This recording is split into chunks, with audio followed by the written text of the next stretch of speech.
আসসালামু আলাইকুম, সবাই কেমন আছেন? এখন কিন্তু প্রচুর গরম পড়ছে, আর এই গরমে কিন্তু দুপুরবেলা একটু ভর্তা ভর্তি আইটেম কিন্তু সবাই মিলে খেলে মন্দ না। তাই গাছ থেকে প্রথমেই আম কিছু পেড়ে নিলাম, এগুলোকে ধুয়ে পরিষ্কার করে নেব। আর এগুলোকে প্রথমে বটি দিয়ে আমি ছিলে নিচ্ছি। আমরা সবাই বসে আজকে আমের ভর্তা খাবো। কাঁচা কাঁচা আম থাকতে প্রতিদিন এই ভর্তা বানিয়ে আমাদের খাওয়া হয়।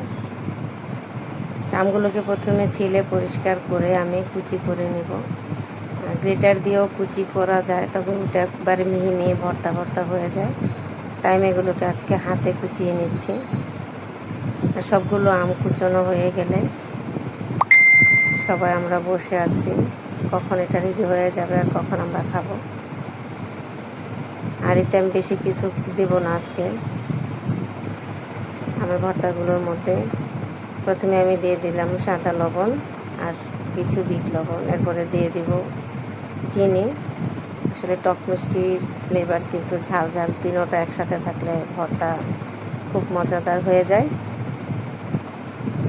আমাদের বাসা ভর্তি অনেক লোক, আর আজকে এখানে কিন্তু এক বাটি আমরা বড় যে বলগুলো থাকে ওইগুলো এক বল ভর্তা বানিয়ে নিলাম।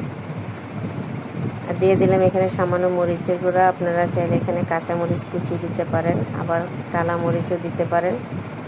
আমি এখানে মরিচের পরিমাণটা কম দিলাম, কারণ আমাদের এখানে বাচ্চাদের পরিমাণ ছিল বেশি, তারা ভর্তা ঝাল ঝাল হলে খেতে পারবে না, তাই ঝালটা কমিয়ে দিলাম।